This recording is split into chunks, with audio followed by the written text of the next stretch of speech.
Hey everybody, Brandon with Flyin Miata back with another FM Live. And today we are going to talk about bad mods. Maybe something that you read was good on the internet, suckered you in, and then wasn't actually any good.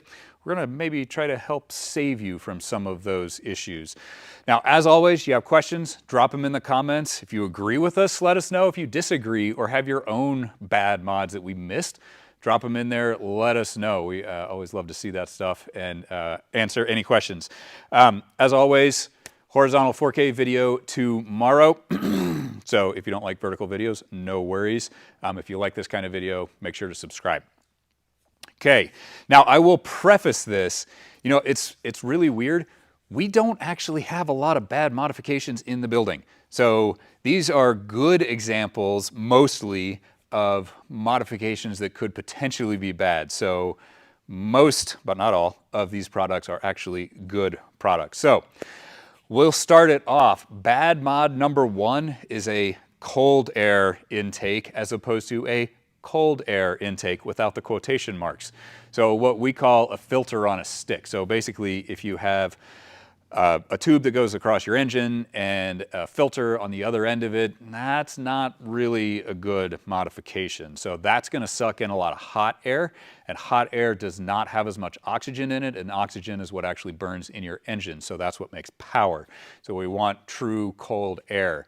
Now, maybe your cold air intake has a dyno chart saying it makes so much more power. Well, was that dyno run done with the hood closed? Because if no, and you drive around with your hood open, sweet, that is a valid test. However, if you drive around with a hood on your car and closed, that's not really a valid test. So we have our Randall intake that actually goes outside of the engine bay to suck in true cold air and also high pressure air. So that is a good, real cold air intake without the quotation marks. Another one, bad mod number two, is a catless exhaust. Now, cats get a bad rap because surely they suck up a lot of horsepower and they're terrible and so on and so forth. Not really. Now, the more power you make, it's going to make a bigger and bigger difference, the more flow there is through there. And sometimes track-only cars that are especially abusive, maybe those are better without a cat. But for track day cars, for anything that's street legal, obviously it's illegal to remove the cat from your car, but also it's not really getting you anything. It's not getting you anything good. So a test pipe versus a high flow cat such as ours isn't going to cost you any power on a naturally aspirated car. Grassroots Motorsports actually did a really good test on this a few years ago. And you can see that the power is equal between a high flow cat and a test pipe and no catalytic converter, but obviously the emissions are much, much higher. Some of the stuff that you may not think of, but also kind of goes hand in hand. If you don't have a cat, your car is stinky. It smells much worse. It's not pleasant. And it can get a pretty raspy, kind of harsh tone to it as well. So cat provides multiple benefits. Along those lines, you want to be careful with exhaust. Exhaust can be really good. You know, we've got a full line of exhaust. We really like them.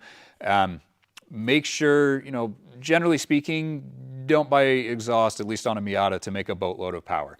There are exceptions. You know, the Mazda Speed makes a bunch of power with our exhaust. ND2s also. But generally speaking, an exhaust is going to be more of kind of a style, a personal enjoyment kind of thing. It's going to make better sound. It's going to look good. It's going to last longer.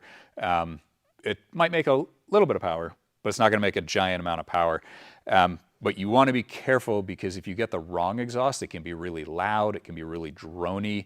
It can basically just give you a headache, be a headache literally and figuratively. Now, bad mod number three. Again, high flow fans with the quotation marks. So one thing, and I did a whole video on this, so definitely check that out for kind of the nitty gritty. But the short version is just because fans look neat and have a nice aluminum shroud doesn't necessarily mean that they're actually any better than your stock fans.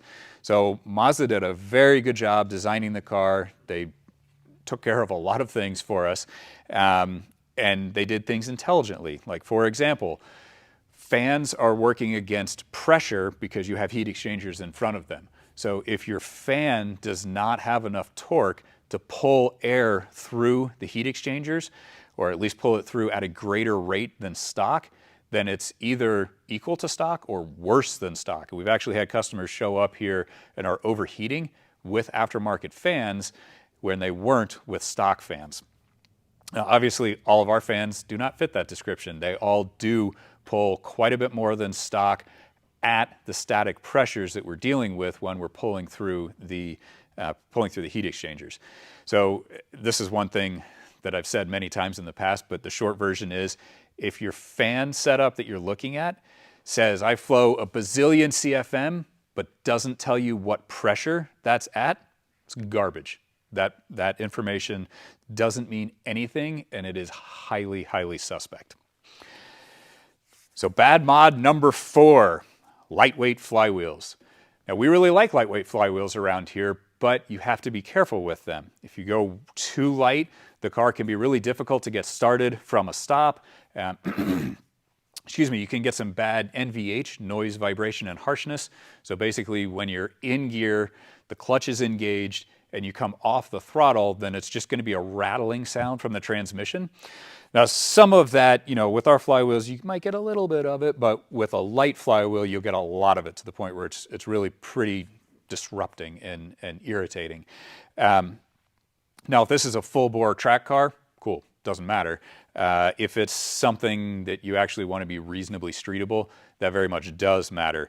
Another thing to bear in mind is that lightweight flywheels, they're great for rev matching, for engine braking, for basically just making it feel more like a sports car, but they have less inertia in them. So that means it's going to be harder to launch the car. If you're big into drag racing, lightweight flywheels probably not ideal for you.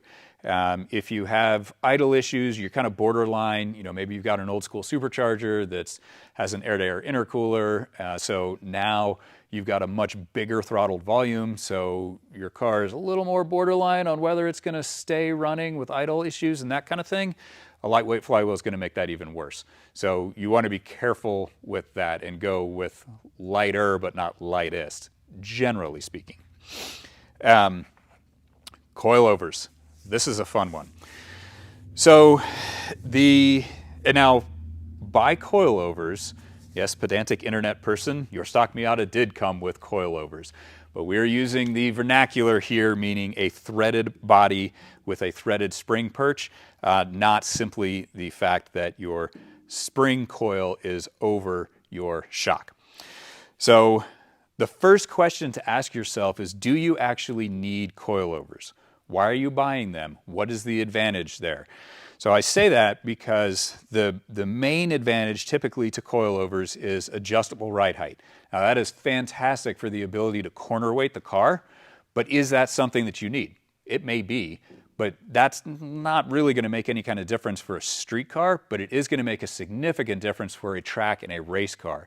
So if this is a track car and you want to get everything dialed in and you're chasing tenths of a second, absolutely, coilover is a good coilover is a great option for you. But if it's a street car, you want a little bit lower ride height, you want better handling, but you don't really want to futz with it much, you probably don't need a coilover. So now, one place where they can be beneficial is that, generally speaking, coilovers are going to have a little bit more flexibility in terms of the spring rates that you use.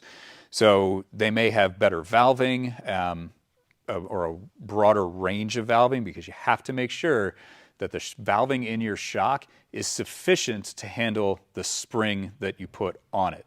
The spring can be too soft or it can be too stiff for the valving that's in your shock. And if you get that equation wrong, your ride, your handling, everything goes out the window. The other thing is that coilovers are generally built around a more universal spring. So whereas something like our Stage 1 kit has a specific spring that is dimensionally, it's a stock format spring, we'll say. So this is custom wound for us, whereas these springs you just buy off the shelf. So you've got a little more flexibility in terms of playing with it there. Now, another thing to be very careful of, and Keith did an excellent video on this that we'll point you towards, but is two-piece coilovers. So this is one of the not awesome parts that's on the table here. So this is a two-piece coilover, and Keith's video is awesome. I'm not going to go too deep into this, but really the short version is that because the two-piece coilovers are great for the manufacturer because they can make one shock and put a different bottom and a different top on it and sell it to a bunch of different applications. They're bad for us as drivers because that means that the shock itself is very short. You know, it goes to, you know, we'll say here, whereas with our VMAX here, the shock itself, as in valving and shock shaft and all that kind of stuff, goes all the way to the bottom. That means that you have very little travel. You have much less travel with a two-piece setup than you do with a single-piece setup. For example, our NC Fox versus a popular two-piece coilover, the front shock is, the Fox has about an inch more travel, which is 20%, which is significant. But the rear, where it really matters, it has 3 inches more shaft travel versus this popular two-piece coilover. That's 60% more shock travel. Now what that means is that you are limited in your wheel travel, and it's kind of comical because whenever we get a car in the shop with a two-piece coilover setup and we put it up on the lift, the wheel drops from here when it's just sitting on the ground to here, which means that you have effectively no droop travel. What does that mean? When you have no droop travel, if you imagine a road and there's a dip in the road, and with our Fox setup, or with any of our setups, you have appropriate droop travel, so your chassis is going to stay roughly level, and your wheel has the ability to drop into that dip, so your chassis is going to stay a little bit, or your chassis is going to stay level. With a two-piece setup that doesn't have that droop travel, your wheel still has to drop into that dip, but now it's bringing the chassis with it. So instead of one of these, you get one of these. It's violent, it's upsetting, it is not comfortable for the car. So two-piece coilovers, excuse me, definitely a good thing to not do. Now, bad mod number 6, lowering springs that are not stiff enough. Now you want to be careful with the spring rate in general. So with coilovers, lots of times, the quality of the damping is such that you can get away with a higher spring rate. There are limits, but you can get away with a higher spring rate. But one thing to bear in mind is that when you lower the car, assuming the shock geometry stays the same, you are losing compression travel. Now with our extended shock mount here, we get a bit of that back, get most of that back, I believe. But one thing a lot of lowering springs do incorrectly is that they don't run a stiff enough spring. So it sounds like, oh, I'm not driving on track, I'm just having fun, I really just want the aesthetics of a lower car. Cool, I get you, that makes sense, no worries. So therefore, I want a soft spring so that I still get that comfortable ride. No, that's flawed logic. So it seems like it makes sense, right? What happens is that when you lower the car, you lose that compression travel.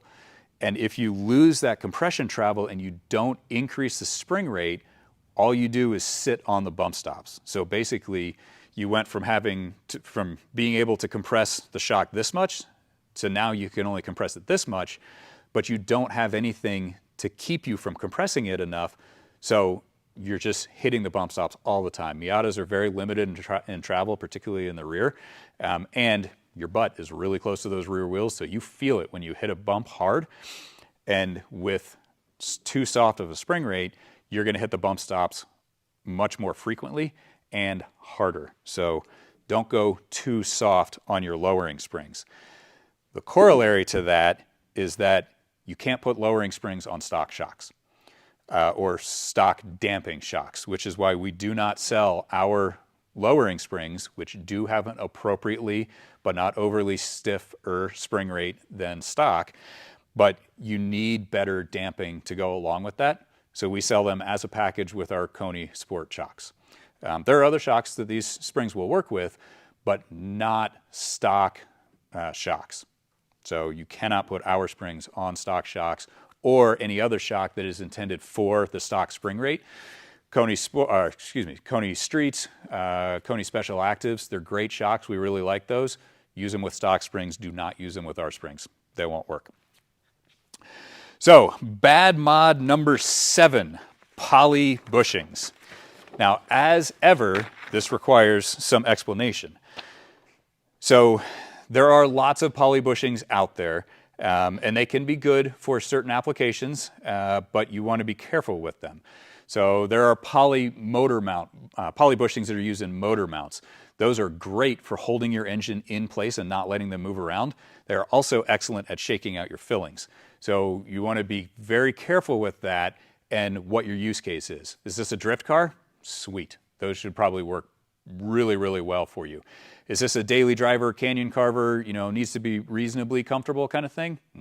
Don't do those poly bushings because they're going to be very, very brutal. Now, some motor mounts have a much bigger puck and they have a softer durometer, so they can manipulate things to get it so that it's more comfortable. Poly control arm bushings, there's kind of a lot of back and forth on the internet here. Really, a lot of it comes down to quality. So the Super Pro bushings that we use have a special formulation for the material.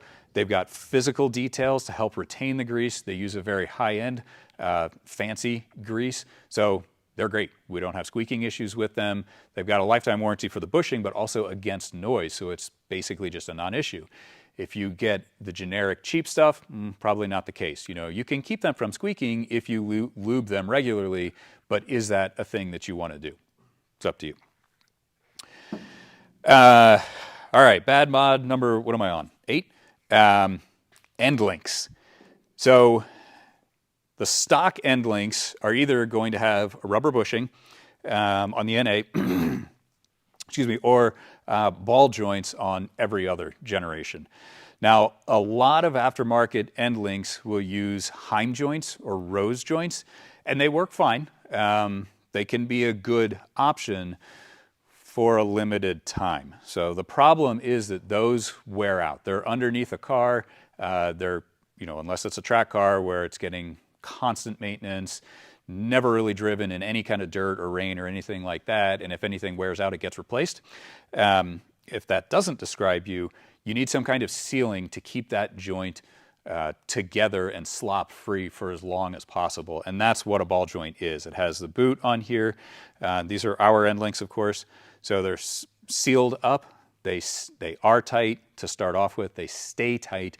They don't wear out, whereas that is not true of a lot of the Heim jointed end links. Those can wear out and get rattly over time.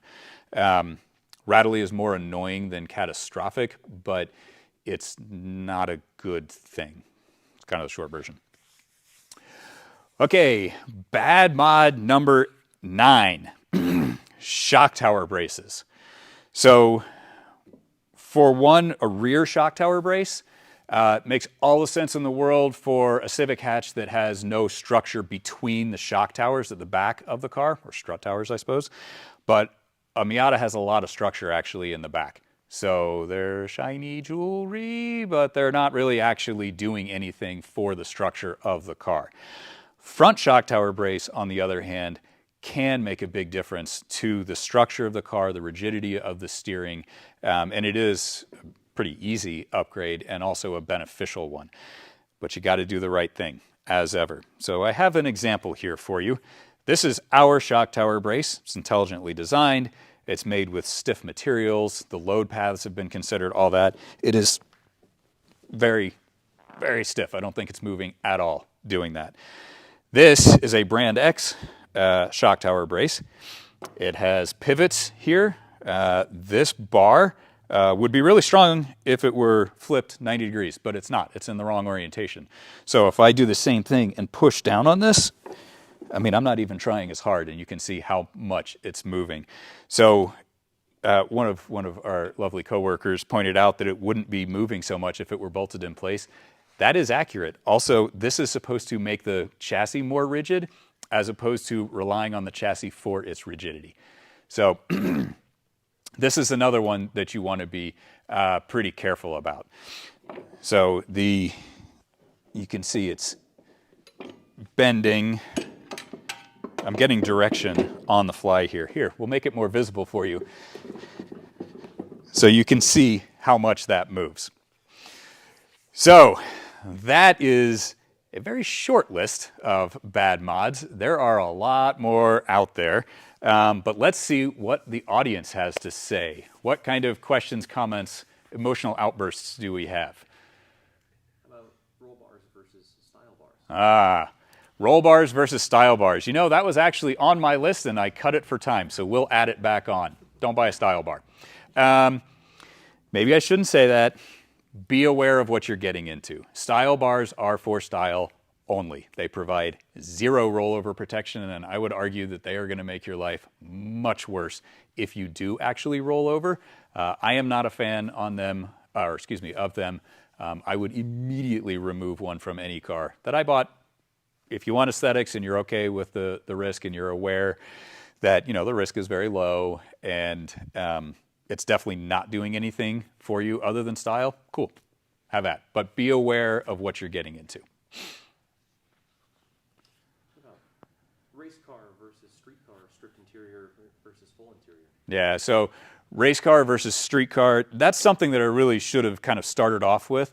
A lot of these things are, you have to consider what your use is. What do you want out of the car? What are your goals for it? If it's a race car, sweet. Still don't do the two-piece coilovers, please. But do a coilover with a stiff spring, a lightweight flywheel, all this kind of stuff. You know, maybe if it's a track only car, maybe you delete the cat because you don't want to have to replace it. So in that situation, awesome. So that, you know, there wasn't really a question in there, but basically make sure that you're considering what you want to do, what you want the car to be, and make sure that that modification, whatever it is aiming at that goal and not just, ooh, this is a shiny thing. You know, make sure, as they say, begin with the end in mind. Establish a goal and then make sure that everything you're doing to the car lines up with that goal. I read on a Facebook post that it's faster if I remove my rear sway bar. Okay. Also not really a question, but kind of. Okay. I read on a Facebook post that it's faster if I remove the rear sway bar. Maybe. A lot of that comes down to driving style and what your particular suspension setup is. So our suspension setups mostly are designed around our set of sway bars. You're supposed to use both of the sway bars together. They're a match set front and rear. And then the spring rates in question also come into play.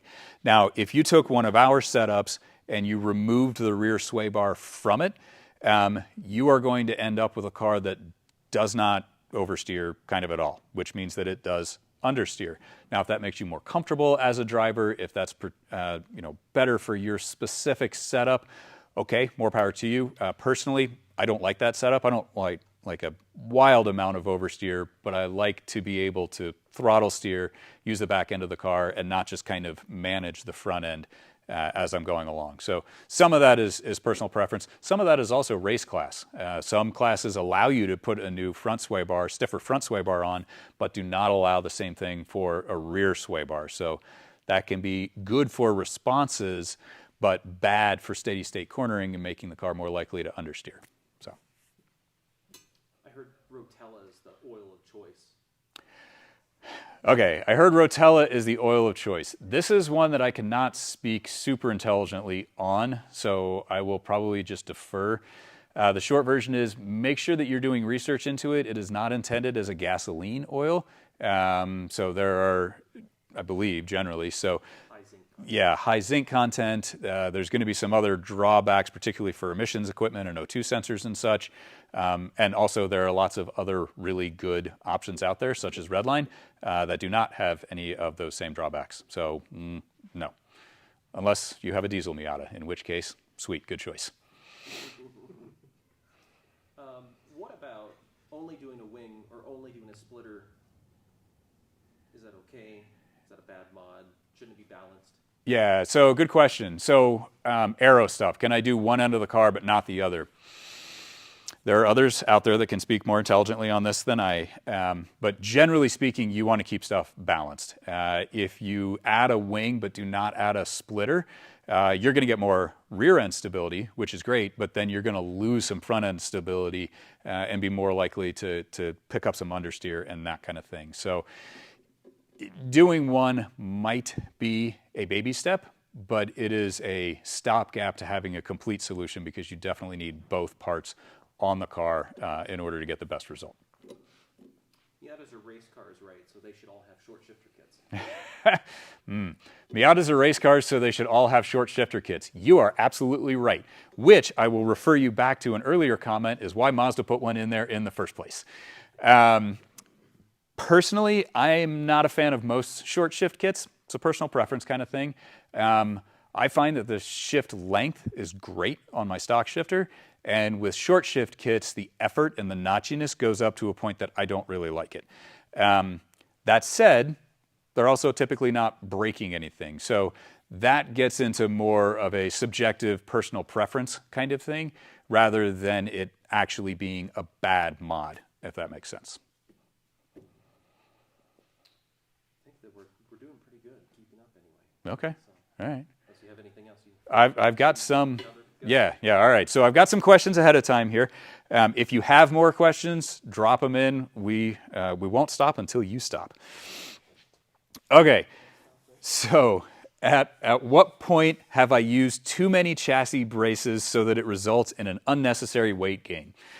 Good question.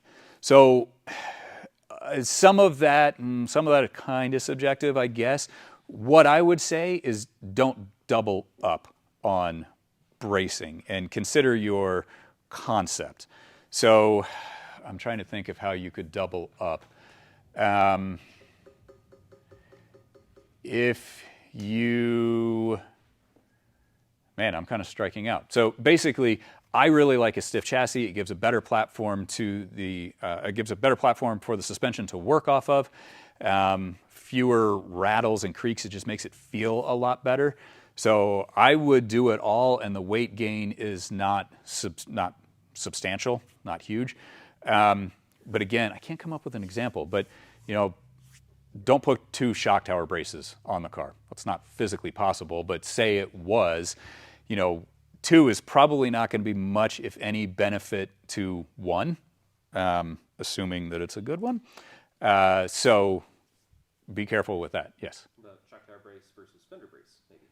Well, shock tower brace and fender brace is kind of redundant, but also kind of not. It's probably the closest to redundant that you could get. And a shock tower brace is going to be a much easier thing to install, and a good fender brace, such as the strong arms that we sell, is going to be higher effort, probably a little bit higher on the result end of things, and kind of overlapping, but also kind of not. For me, I would still do them both. But if you're trying to be picky about it and lightweight is a major goal, yeah, maybe do just the fender braces and not the shock tower brace. 6 speeds are stronger, so I want to swap in a 6-speed transmission. Oh, that's a good one. 6-speed transmissions are better, period, end of story. 6 speeds are stronger. Yes, I do agree with that statement. If you need a stronger transmission because you are abusing it, I guess, but really because you're making a boatload of power, cool, more power to you. That's just what you have to do.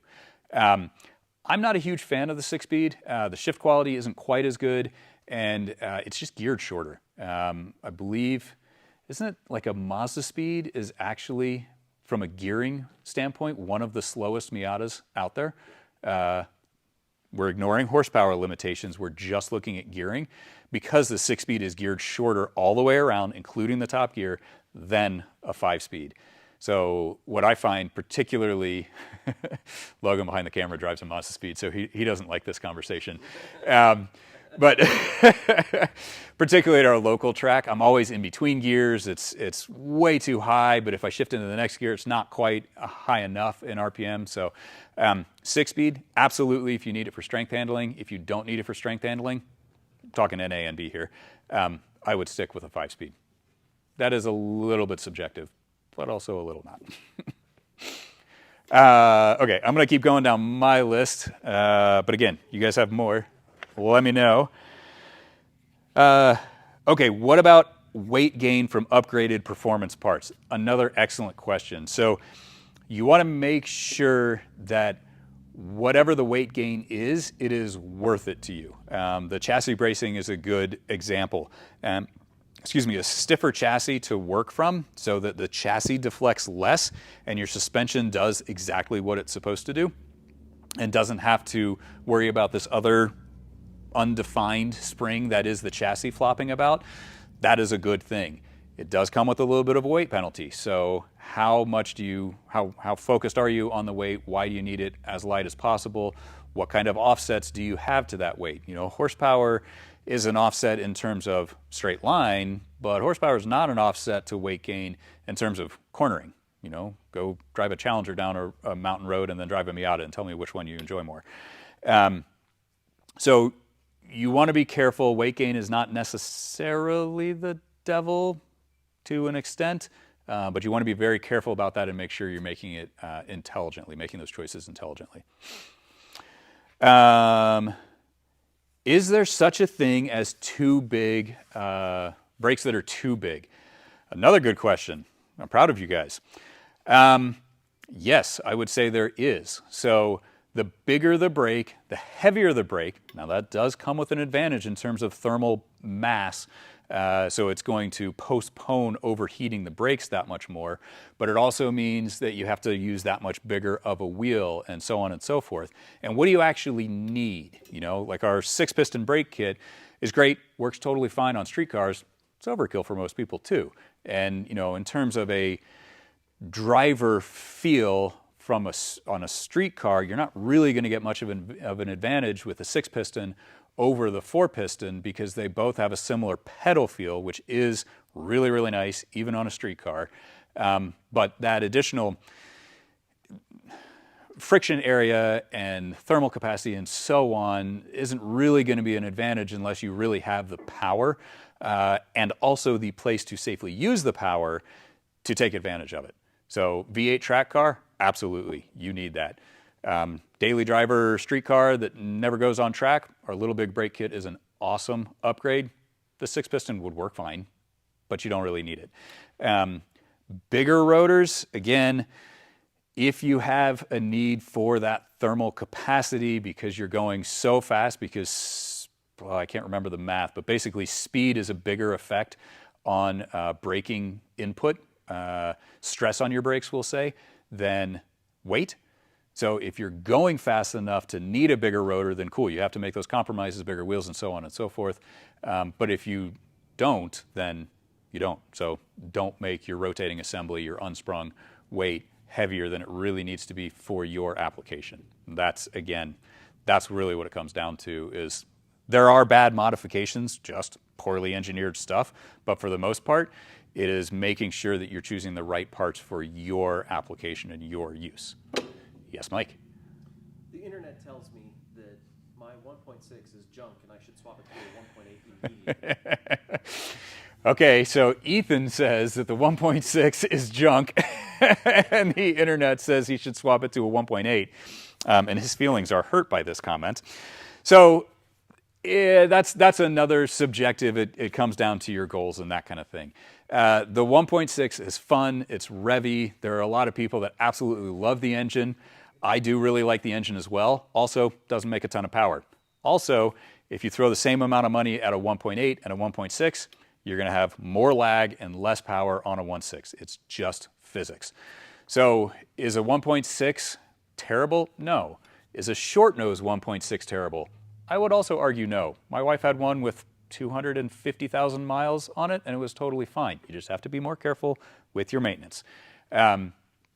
So that is a subjective thing, unless you're trying to make as much power as possible, in which case there's still some subjectivity, but you're just going to make less power, same for same, on a 1.6 than you are on a 1.8. Okay, when are body kits a good idea? That is another good one. What is your definition of a good idea? and I don't say that facetiously. So if your goal is aesthetics, sweet, do whatever looks right to you. That's awesome. Pay attention to quality, be prepared for battles. Lots of times with body kits, you need to, the fiberglass parts aren't exactly right, and they need a little futzing and polishing and fitment help and so on and so forth. So that's just kind of part of it.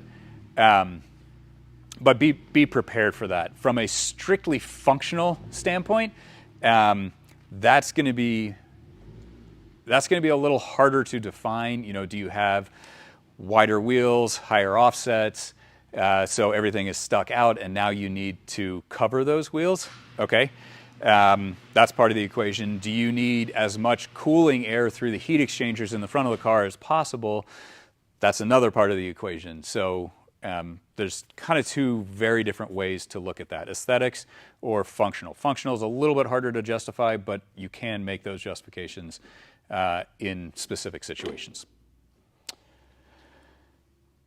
Okay, if you get adjustable control arms only on one end, so you have an adjustable upper control arm and a non-adjustable beyond stock adjustment lower control arm, then are you getting any benefit? Absolutely.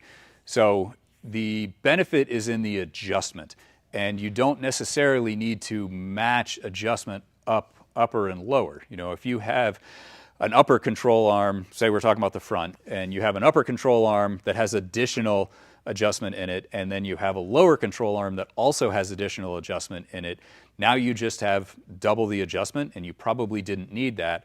Also, adjustable for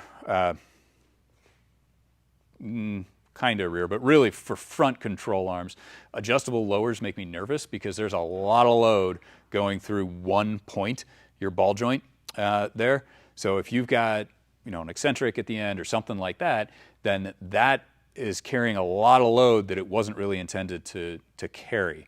If you look at the stock setup, there are two eccentrics there. Now that does not mean that the load is split 50-50 because of geometry, but it also doesn't mean that one eccentric is carrying all the load. So anyway, it makes it much more likely for that to slip.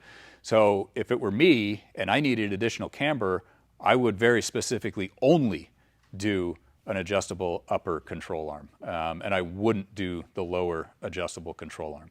Now there are different ways to skin that cat and all that kind of stuff, and there are some disadvantages to doing an upper adjustable control arm, such as decreased spring clearance or wheel clearance on the spring. So lots of pros and cons to consider there, but to answer the specific question, no, there's absolutely nothing wrong with doing an adjustable top and a stock bottom. More questions? Bigger wheels are better.